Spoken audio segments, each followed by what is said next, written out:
What's up, YouTube? This is Boston X79, guys. I'm here on Konami's official TCG North American page, primarily because they released the ban list today.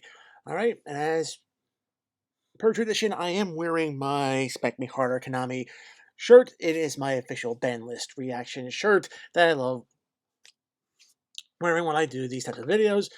All right, so let's just jump right into it. The list doesn't go active until Monday, March 15th, so guys, beware of the Ides of March. The ban list is coming. Lauren Julius Caesar, if you get that reference. Okay, next list is not going to be until not before July 1st, 2021. So we get maybe about 3.5 months before we get the next list. And it's a bit of a long format, but okay. One final note, the change to Firewall Dragon from Forbidden to Unlimited does not take place until April 14th, 2021. The primary reason is because that is when Ghosts of the Past is released. So we're not going to play with pre-errata Firewall like a lot of people saying they were going to do. I mean, even if they did allow us to play with Firewall Dragon, we would have to play with the new hard once per turn errata on both of his effects because that's the official version in the card database. Okay, but we have to wait until it's reprinted, is released. So you know what? That's cool. I like that. All right, so let's just jump into this. I did take a look at this list before, and I can tell you right now, several of the hits that were actually and moves that are on this list, I actually did call on my prediction video. That video will be in the end screens. There was one particular band that took me by surprise, and it's the first card we're going to go over, and that's pretty much Union Carrier right there. Union Carrier is now banned.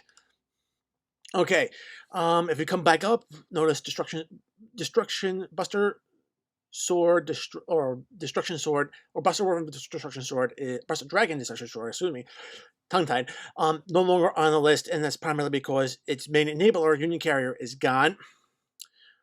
And to be very honest, this also kind of puts a crimp in utilizing the infinite loop combo that you saw with the Samorg link, as well as getting out Mist Valley, Apex Avian, and Thunderbird, equipping the Thunderbird to the Samorg link, and then going for that infinite loop. Kind of puts a crimp into that, but then again, it's not going to be that hard to really utilize Union Carrier. Primarily because you have the ability to summon out Winged Beasts using the Samorg link every single turn. So you get the Apex Avian out on the field first. You can always bounce it back to your hand and then keep bringing out Apex Avian, or you can bring out the Thunderbird, and then on your end of your turn, you can bring out Apex Avian, and you have the loop set up anyway. So yeah, it'll just take a little bit longer, but still not bad. Coming down here, Utopic Zexal as well as Calamities, I called. Both of them are insanely oppressive. They did not touch any of the other pieces of the Numeron engine, which is great. That's actually an amazing draw engine, or it can be utilized as an engine to get into particular like monsters, like Saruja, or even what was it, Alpharmax. So yeah, I don't mind losing an impressive card to keep a drawer engine that can actually just help get you into more of your resources. King of All Calamities, Virtual World is the deck that claims this card as its victim. I know a lot of people have been calling this card to be banned since it was so oppressive. But to be honest, the primary reason why it wasn't being hit was because even though it was only one card on the field and there were ways to play around it, now with the ability to have 2 copies of this card on the field, yeah, time for it to go. All right, and that will be it for all the banned stuff, which is pretty good. I'm not gonna lie. Coming down here to the limits, and look at this, Cyber Angel Ben 10. I can tell you this right now, I actually had this card going to 1 primarily because I thought Ben was just too hard on the card. You put the card at 3, you could actually just go into Vanity's Ruler, Herald of Perfect Ultimateness, or another Cyber Angel to combo into other things. I mean, to be very honest, 1 copy of Ben 10 will force Ritual players, specifically Dryden's, to really go one particular route. So are they going to go Vanity's Ruler? Are they going to go Herald of Perfect Ultimateness? Or are they going to go a little bit more aggro with another Cyber Angel? That's really for the future to tell and the Dryden players to figure out. But you know what? I don't mind this. The few ritual decks I did run this card in, I was only running it at one anyway, so, and mostly it was Vanity's Ruler, so not bad. And that's it for the limits. Nothing else. Moving down to the semi-limits, Destiny Hero Malicious is the only card on the semi-limit. I mean, rightfully so, is a great extender in a Dark or Warrior-based deck, so it deserves to be at 2. It's too hard to keep a card at 1. It's useful at 2.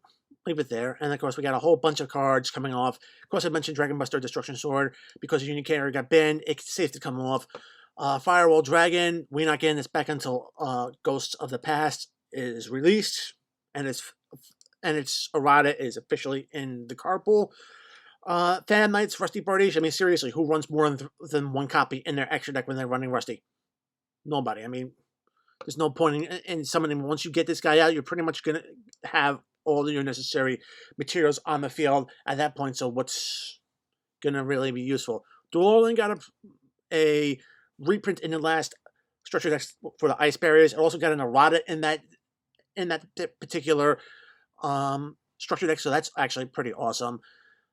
Ignis, the only pendulum support we actually got back was Ignis or Prominence, the Blasting Dragon Slicer. I think Konami should have gave us Electromite, but hey, we're getting Firewall Dragon back in April, so fine. Rank up Magic Argent Chaos Force. I think the FTK that utilized this card has pretty much been handled, and it's safe to bring this card off the list now. And True King's Return also is now fully off the list, and I saw a lot of players putting this card to 3 on their list as well, so not bad. I'm disappointed no Electromite, but again, they're only going to give us one ban link back at a time, so okay. But all in all, this addresses problems that are in the current metagame. It doesn't really power creep any other deck, and it's a good solid list. I wouldn't call it the best list, but it's a good solid list, and I'm kind of excited to see how this is going to shape up the meta moving forward. Are we going to go from the combo control format that we're in now, and we're going to move back into more full combo, or are we going to actually see the combo control continue? All right, that's the big question. If it goes full combo, Hacker for Bex definitely will be in here. I wouldn't be shocked if we might see maybe a Guard Dragon or 2 get hit on the next list if full combo comes back. To be very honest, well, hopefully if it does come back, they will take care of those problematic cards on the July list. And speaking of the cards that I think we should be seeing coming down the list, it should be Dynamite Knight, True Dicker Fighter. I mean, come on. You have True King. We have both of the Draco trap cards off the list fully. This guy can come down off the list as well. I mean, come on. Dracos aren't doing anything. What's 2 more copies in the deck going to do? Nothing. It's not like we're bringing back Masterpiece here. But again, that's just me ranting. To be very honest, how the meta shape up, I still see Virtual World going to be a thing, even though we can't drop double Calamities. Dryden still will probably be a big deck. Anything running Zoo, because Zeus is a thing, will probably be big as well. So I don't see the meta changing that much. We might see maybe shifts in how the decks are played. So it's going to be a very interesting meta come Monday. So guys, as always, in the comment section below, let me know what you think about this list. What do you think the best decks of the meta will be for the next 3.5 months? I would love to hear your guys' opinion. As always, guys, if you like the video, give this video a thumbs up. Subscribe if you haven't to the channel. Ring that notification bell so you don't miss any uploads. Check out the description box. You'll find the links to my affiliates, SideDeckVersus.com and TCGBanlist.com. Great resources for any Yu-Gi-Oh player. Follow me on social media, and as always, guys, until next time, peace.